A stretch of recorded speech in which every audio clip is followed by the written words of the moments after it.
ولیوں کا عرس مناتے ہیں. عرس لوگ بڑے پریشان ہوتے ہیں. بعض احباب کہتے ہیں عرس نہیں منانا چاہیے. بھائی کیوں نہیں منانا چاہیے؟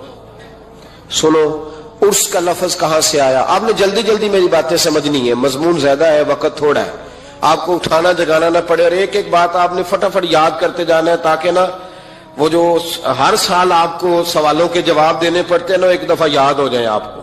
یہ جمعہ اس طرح پڑھا کریں آپ حضرات جیسے بندہ سبق پڑھنے آتا ہے, تاکہ اسے سبق صحیح کر کے یاد ہو جائے.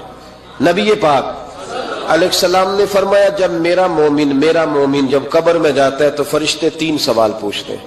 من ربو کا, تیرا رب کون ہے؟ ما دینو کا, کس مذہب کا ماننے والا ہے؟ ما کنت تقول فی حق حاضر راجل, بتا دنیا میں مصطفیٰ کے بارے میں کیا کہتا تھا, ان کے بارے میں تیرا عقیدہ کیا تھا؟ بھئی ہم نے تو کھل کے کہنا ہے, ہم کہا کرتے تھے بالغ الغلام کمال.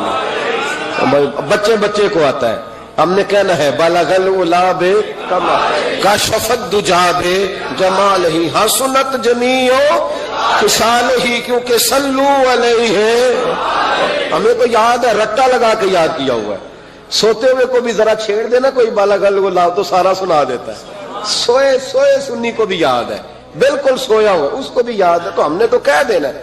وہ ڈھونڈتے پھریں گے کہ میں کہا کرتا تھا حدوں میں رہنا چاہیے, اتنی بات کرنی چاہیے, اتنی نہیں کرنی چاہیے. ہمیں تو یاد ہے. ہمارے تو آپ یقین کریں, بڑی سادی سی بی بی سے کبھی پوچھیں کہ کوئی نعت شاعت آتی ہے تو وہ بھی کہہ دیتی ہے تیرا کھاوا تے تیرے گیت گاوا یار.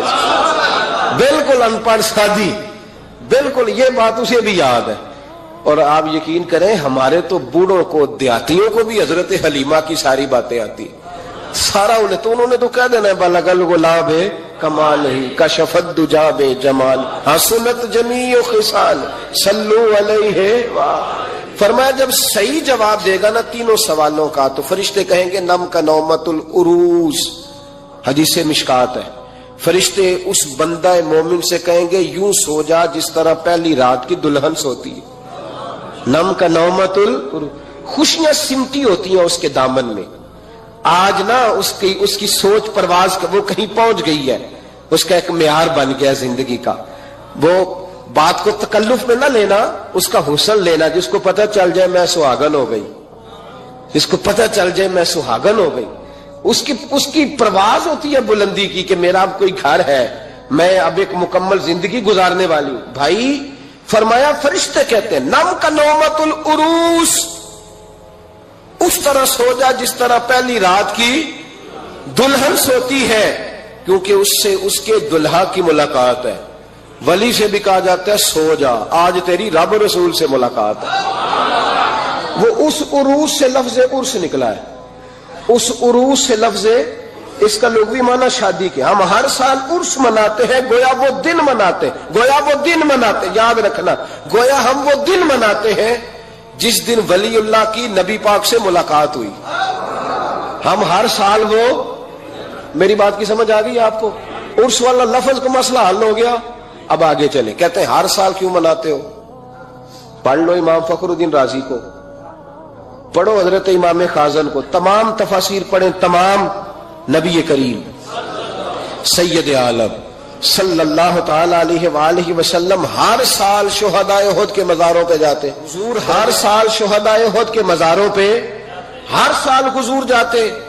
قریب تھا نا احد کا پہاڑ, مہینے کے بعد چلے جاتے. ہر روز جاتے, کو منع تو نہیں نا بھائی, لیکن نبی پاک کیا کرتے؟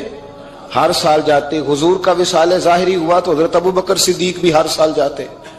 جناب صدیق اکبر کا وصال ہوا تو حضرت عمر بھی ہر سال جاتے. حضرت عمر کے بعد جناب عثمان غنی بھی ہر سال جاتے. حضرت عثمان کے بعد مولا علی بھی ہر سال جاتے. حضرت عمر بن عبدالعزیز کہتے ہیں میں نے جب یہ طریقہ پڑھا تو میں بھی ہر سال جاتا. کہتے ہیں 1 سال نہیں گیا تو حضرت امیر ابزا میری خواب میں آ گئے, کہنے لگے پکا یارانہ لگا کے پھر چھٹی نہیں کرنی چاہیے, تو ہے ہی نہیں یار, تو پہنچا ہی نہیں. او بھائی احد کے شہید جو تھے وہ تو بخشے ہوئے, ان کو تو قرآن کہتا ہے وَلَا تَقُولُوا لِمَن يُقْتَلُ فِي سَبِيلِ اللَّهِ أَمْوَاتٌ, لیکن حضور پھر بھی ہر سال ان کے مزارات پر, اسی سے ہم نے نکالا ہے کہ ہر سال اللہ کے بندوں کا عرس منانا چاہیے.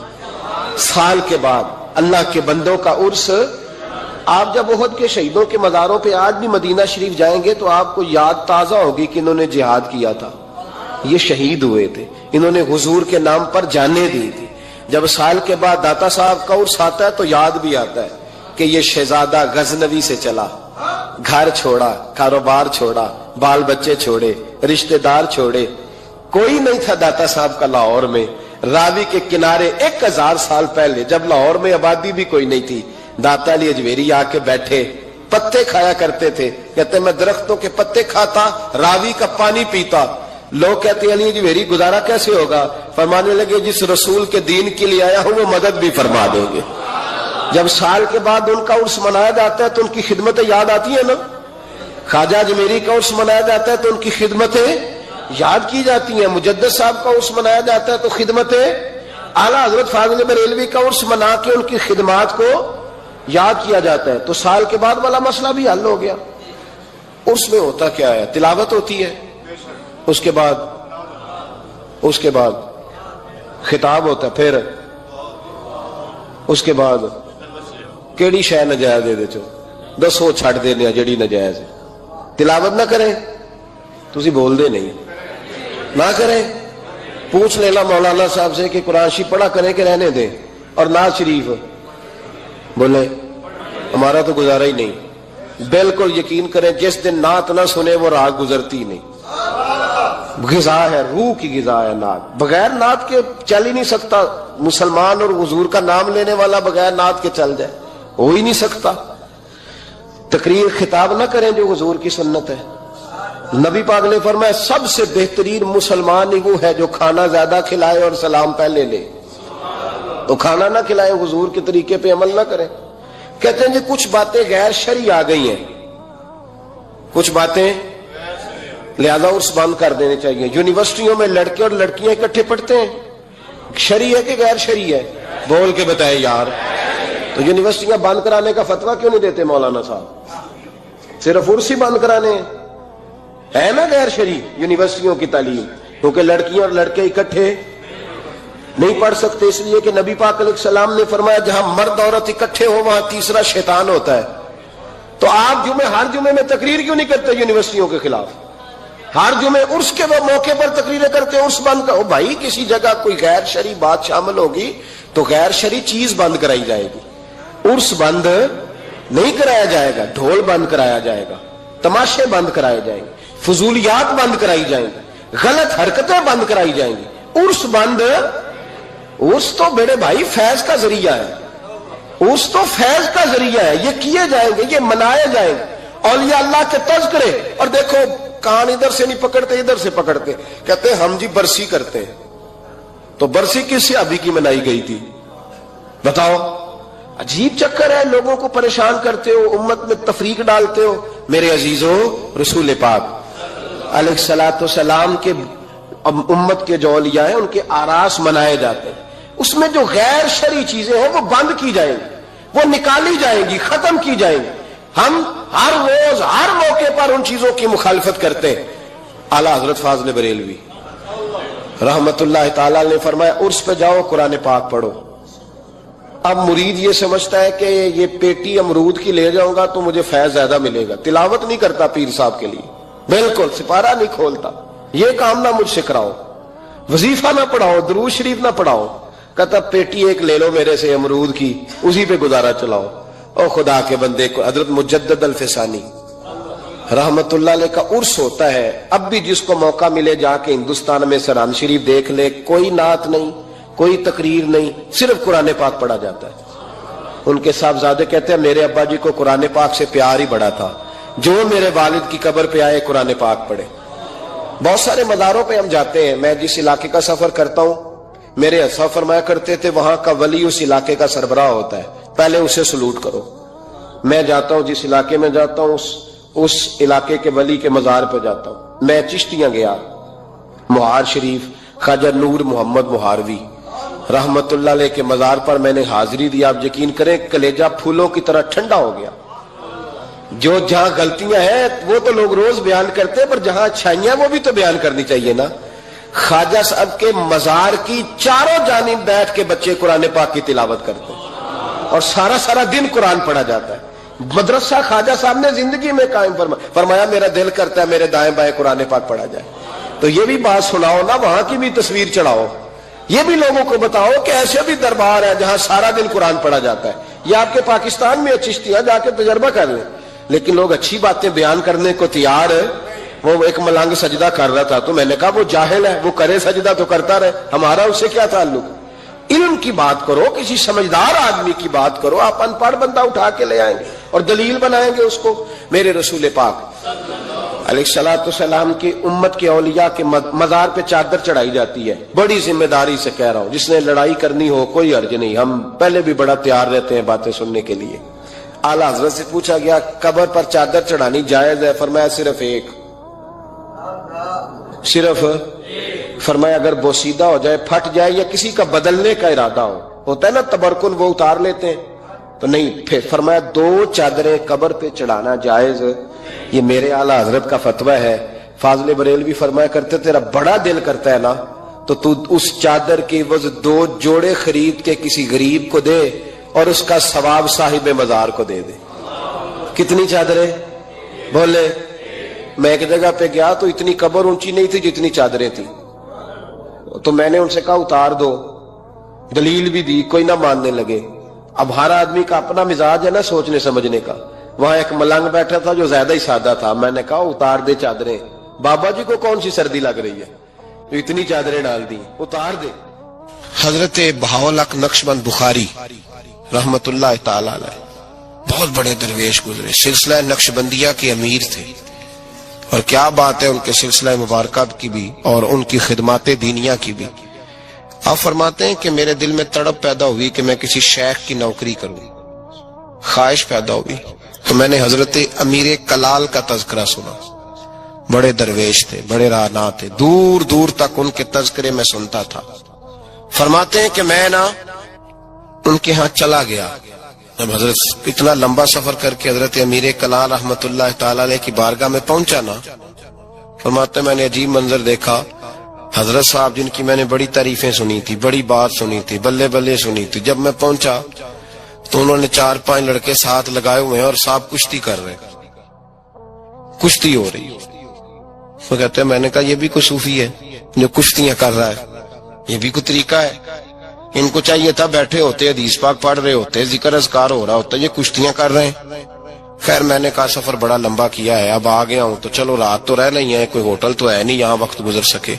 حضرت امیر کلال رحمت اللہ تعالی علیہ مجھے ملے, لیکن چونکہ میرے اندر وہ زاویہ نہیں تھا, ٹوٹ چکا تھا. وہ ملاقات ہوئی تو میں نے کہا سلام لی, کیسے آئے؟ میں نے کہا زیارت کے لیے آیا تھا. کھانا کھلایا, رات مجھے سلا دیا. فرماتے صبح رات جب میں سویا تو میں نے عجیب خواب دیکھی کہ میں دلدل میں پھنس گیا ہوں. جتنی باہر نکلنے کی کوشش کرتا ہوں اندر دھستا چلا جاتا ہوں. اچانک میری خواب میں حضرت امیر کلال تشریف لائے اور آ کے انہوں نے میرا بازو تھاما, اللہ اکبر کہا اور مجھے باہر نکال دیا. فرماتے میں جب اٹھا تو پسینے سے شرابور تھا, حالت میری بڑی عجیب تھی. اتنی دیر میں فجر کی اذان ہوئی, نماز پڑھی تو حضرت امیر کلال رحمت اللہ علیہ خود میرے لیے ناشتہ لے کے آئے اور فرماتے میرے آگے ناشتہ رکھ کے کہنے لگے بیٹے اگر ہم کشتی نہ کرتے تو رات تجھے دلدل سے کیسے نکالتے, اگر کشتی نہ کرتے تو دلدل سے تجھے کیسے نکالتے. پھر فرمانے لگے یہ کشتی میں لوگوں کو اپنا پہلوان ثابت کرنے کے لیے نہیں کر رہا, مجھے پتا چلا ہے کہ کافر اس علاقے پہ حملہ کرنے والے ہیں, ہم بھی جہاد کی تیاریاں کر رہے ہیں. تو یہ جہاد کی تیاریوں کے لیے کام ہو رہا تھا, تو نے پوچھ تو لینا تھا بات کیا ہے, تو نے تھوڑا پوچھ تو لینا تھا, تو تھوڑا سا تفصیلات میں چلا جاتا, کسی سے پوچھ لیتا. دیکھیں نا کبھی کبھی میں محبوب کے وہ فرمان دیکھتا ہوں تو دل میرا کھل اٹھتا ہے. جب محبوب نے کہا تھا تیری نظر بھی دائیں بائیں نہیں اٹھنی چاہیے, نظریں جھکا کے رکھنا, جھکا کے, کانوں سے وہ سننا بس جس کی تجھے ضرورت ہے, اور زبان سے محتاط جملے بولنا. جب نظر بری چیز دیکھے گی نہیں, کان سنیں گے نہیں تو دل میں وسوسے آئیں گے ہی نہیں. ہمیں تو پہلے دن سے شریعت نے محتاط رہنے کا حکم دیا. میرے عزیز دوستو, سلسلہ طریقت کے عزیزو, میری آپ سے یہ گزارش ہے, سمجھ لیں ایک نئے سرے سے دوبارہ سبق شروع کر رہا ہوں آپ کے. آج کا سبق آپ کے لیے یہ ہے کہ زندگی میں کسی بھی مومن سیء العقیدہ کے بارے میں برا خیال نہ پیدا کریں، بلکہ ہمارے صوفیاء تو فرماتے ہیں کسی بد عمل کو دیکھ کے بھی یہ نہ سوچ کے یہ بد عمل اور میں نیک ہوں، یہ بڑی بیماری ہے۔ فرماتے ہیں ہو سکتا ہے ایک وقت ایسا ہے تیری توفیق چلی جائے اور اس کو اللہ توبہ کی توفیق دے کے اپنا ولی بنا لے۔ تو اچھی سوچ رکھ، مثبت رائے قائم کر۔ ٹھیک ہے جو لوگ غلط ہیں، تمہیں اگر غلط لگتے ہیں تو کنارہ اختیار کر، لیکن کبھی بھی اور بالخصوص اللہ کے نیک بندوں کے بارے میں، رب کریم کے اولیاء کے بارے میں، دین کے خدام کے بارے میں زندگی میں کبھی منفی نہ سوچیں، کبھی منفی نہ سوچیں۔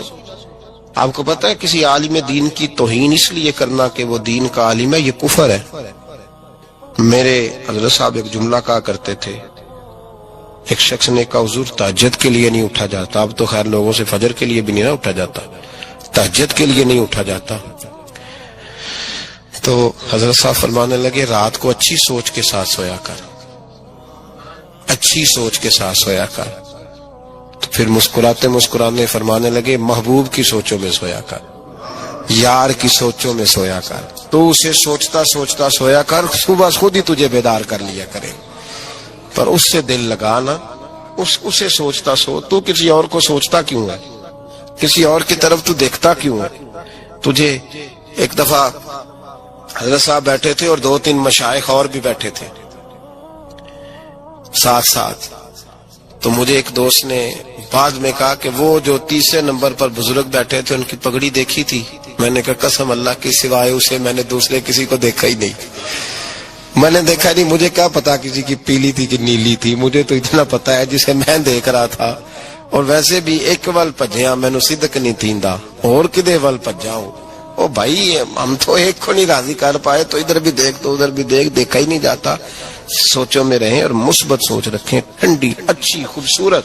میں سب سے پہلا فائدہ یہ ہے کہ اللہ آپ کو سکون کی دولت عطا فرمائے، لوگوں کے درد کو بھی سمجھ۔ اولیاء چشت میں جس بزرگ نے اپنے زمانے میں بڑا عروج پایا ان کا نام خواجہ قطب الدین بختیار کاکی ہے۔ سب بولیے رحمت اللہ تعالی علیہ۔ خواجہ قطب الدین یہ شہزادے تھے اور مرید ہوئے تو خواجہ معین الدین صاحب کے ساتھ ہی آ گئے دلی میں۔ خواجہ معین الدین صاحب کی بھی کیا بات، عطائے رسول ہند الولی، اور ان کے مرید تھے بابا فرید الدین گنج شکر رحمت اللہ علیہ۔ اور مجھے اللہ جانتا ہے مجھے عشق کی حد تک پیار ہے بابا فرید صاحب سے، بڑا میرا درد ان کے ساتھ، اور میں جتنا اس صوفی کو پڑھتا ہوں کم ہی لوگوں کو میں نے پڑھا ہے۔ حضرت بابا فرید کے پیر اور خواجہ معین الدین صاحب کے خلیفہ، کیا نام ہے؟ خواجہ قطب الدین۔ مکتب میں پڑھنے گئے نا پہلے دن، 4 سال کی عمر تھی، تو قاری صاحب نے الف با تا سا پڑھایا تو انہوں نے 15 سپارے قرآن پاک کے سنا دیے۔ تو کہنے لگے بیٹا تجھے کیسے آئے؟ کہنے لگے میری اماں 15 سپاروں کی حافظ ہے، وہ سارا دن قرآن پڑھتی رہتی تھی، مجھے سن سن کے یاد ہو گیا ہے۔ یہ بالا نو گالا یاد ہو سکدیاں نے تے قرآن پاک بھی یاد، اللہ خیر کرے۔ شرط یہ ہے کہ ہم گھر میں قرآن پڑھیں، بچوں کو سن سن کے بھی یاد ہو ہی جاتا ہے۔ خواجہ قطب الدین اتنا عروج پایا اس شیخ کامل نے کہ وقت کا بادشاہ بھی مرید ہو گیا۔ سلطان شمس الدین التمش مرید تھا، دلی کا بادشاہ بھی مرید تھا، اجمیر کا بادشاہ خواجہ معین الدین صاحب کا مرید نہیں ہوا، نہ پاک پتن کا بادشاہ بابا فرید کا مرید ہوا، لیکن خواجہ قطب صاحب کو اللہ نے یہ عظمت بھی دی، یہ شان ہے نا۔ اگرچہ صدقہ سارا خواجہ معین الدین کے قدموں کا ہی تھا، لیکن دلی کا بادشاہ مرید ہوا، اور اتنا اعلیٰ مرید ہوا کہ جب خواجہ قطب الدین صاحب کا وصال ہوا تو 3 شرطیں لگائی تھی۔ فرمایا میرا جنازہ وہ پڑھائے، جب سے توبہ کیا پھر اس کا سینے بد حرام کے لیے نہ کھلا ہو، اور جب سے توبہ کیا پھر لقمہ حرام اس کے گلے سے نہ گزرا ہو، اور جب سے توبہ کیا پھر کبھی نماز تہجد بھی قضا۔ بڑے بڑے صوفی میری طرح کے گردن جھکا کے کھڑے ہو گئے۔ 7ویں صف سے دلی کا بادشاہ نکل آیا، کہنے لگا پیرا ساری زندگی میں نے پردہ داری سے عبادت کی تھی، تو جاتی دفعہ مجھے بے نقاب کر گیا ہے۔ اتنا بڑا انہوں نے شخص تیار، اور حال یہ تھا لوگ کہتے ہیں کہ فلانا آدمی امیر آدمی ہے تو حضرت صاحب کا تعلق پیر صاحب کا تعلق زیادہ ہے، تو اس کی عمارت نہ دیکھ، کبھی کبھی اس کی پرہیزگاری بھی دیکھ، اس کی خدمت گزاری بھی دیکھ۔ خواجہ قطب الدین صاحب پہ بھی الزام لگتے رہے ایک الزام یہ بھی لگا کہ قریب چلے گئے. ہوا کیا؟ جب بادشاہ مرید ہوا تو کہنے لگا حضرت جی میں نے بادشاہی نہیں کرنی, میں نے اب خانقاہ میں رہنا ہے. تو فرمایا بیٹا تو چھوڑ دے گا تو کوئی ظالم بیٹھ جائے گا. حضور پھر کیا حکم ہے؟ فرمانے لگے تو نے کرنی ہے. تو کہا حضور آپ وہ کہاں ہوتے ہیں, میں کہاں ہوتا ہوں, دل ہی نہیں لگتا. تو آپ فرمانے لگے میں ڈیرا اٹھا کے تیرے قریب لے آتا ہوں. خواجہ صاحب 1 کلومیٹر کے فاصلے پر ڈیرا اٹھا کے لے آئے. فرمانے لگے میں تیری تربیت کرتا رہوں گا, تو مخلوق کا بھلا کرتے رہنا. صلی اللہ علیہ, تو حضور کی امت کا اللہ اکبر. وہ قریب, اس وقت بھی لوگوں نے بڑی باتیں کی کہ دیکھو جی بادشاہ تھا نا تو پیر صاحب ہی نیڑے آ گئے. لوگ دیکھتے نہیں کہ اصل بات کیا ہے. خیر وقت گزر گیا, بادشاہی مرید ہو گیا تو پھر دلی سارے میں اسلام, اتنا عدل انصاف. ہندوؤں کو بات پسند نہ آئی, انہوں نے کچھ مسلمان خرید لیے. سلطان شمس الدین التمش بیٹھا ہے دربار میں, جاگ رہے ہیں نا آپ لوگ, سب کہیے صلی اللہ علیہ. بڑی غور سے سننے والی بات. ایک دن سلطان شمس الدین تمش دربار میں بیٹھا ہے, قاضی عدالت بھی بیٹھے ہیں, مقدمات سنے جا رہے ہیں. باہر سے رونے کی آواز آنے لگی, چیخنے چلانے کی. بی بی بیان کر رہی, کیا ہو گیا کیا ہو گیا. وہ ٹال لگے ہوتے تھے بادشاہوں کے, وہ بجنے لگے, زور ہونے لگا. بادشاہ نے کہا اس فریادی کو جلدی بلاؤ. وہ اندر عورت آئی تو چیخ چیخ کے رو رو کے اس نے اپنے کپڑے پھاڑ پھاڑ کے, برا حال, 2 مہینے کا بچہ. لوگ اس کی آہو زاری پر اس کی طرف متوجہ. بھی کیا ہوا, پانی پلاؤ بٹھاؤ, یہ کیا ہو گیا. کہنے لگی لٹ گئی, عزت برباد ہو گئی, تباہ کر دی گئی. میں کیا ہوا؟ کہنے لگی بادشاہ ایک شخص میرا غیر شرعی خامند بنا, پھر مجھے حمل ہوا, پھر میری گود میں یہ بچہ ہے 2 مہینے کا. اب گئی ہوں تو وہ کہتا ہے کہ میرا تو تیرے سے تعلق ہی کوئی نہیں. بادشاہ کہنے لگے یہ سلطان شمس الدین تمش کی جگہ ہے, اور میں نے رسول اللہ صلی اللہ علیہ وسلم کے دین کے مطابق حکومت استوار کی ہے. کون ہے جو تیرے ساتھ؟ ابھی گردن نہ کاٹ دوں گا, بات کر کون ہے. کہنے لگی تو کچھ بھی نہیں کرے گا, کوئی کچھ نہیں کر سکتا. لوگ کلمے چھوڑ کے بیٹھ گئے, توجہ ادھر ہو گئی. پراپوگنڈے بڑا اثر کرتے ہیں معاشرے پہ. رنگ ایسا عجیب ہے, انداز ایسا عجیب ہے. فرمایا بات تو کر. اس عورت کی آواز گونجی تو حالات ہی خراب ہو گئے. کہنے لگی بادشاہ حوصلہ پیدا کر سننے کا. کہا تو بات کر. کہنے لگی میرے گود میں جو بچہ ہے یہ قطب الدین بختیار کاکی کا ہے, یہ تیرے پیر کی ناجائز اولاد ہے. اٹھاؤ, پروفیسر سلیم چشتی نے PhD کی ہے, وہ لکھ رہے ہیں اس واقعے کو. تیرے پیر کا ناجائز بچہ ہے. ہاتھ کانپنے لگے بادشاہ کے. کہنے لگے یا اللہ کبھی تو قیامت برپا کر دے تو معاملہ ٹھیک ہو جائے, میں تیری زبان کھینچ دوں گا تیری گرد. تو نے بات کیسے کی؟ کہنے لگی میں نے کہا تھا نا تیرے اندر حوصلہ نہیں, میری عزت تار تار ہو گئی اور تو پیر بچا رہا ہے. اللہ اکبر. سلطان شمس الدین تمش آسمان کی طرف دیکھ کے کہنے لگے مولا مجھ مجرم کو جس کی برکت سے اٹھا کے تو نے مسجد میں پہنچایا, آج مجھے تو نے کس امتحان میں ڈال دیا؟ یہ کیا رنگ تو نے زندگی کا بنایا ہے. کہنے لگی بلا اسے, اڑا اب گردن.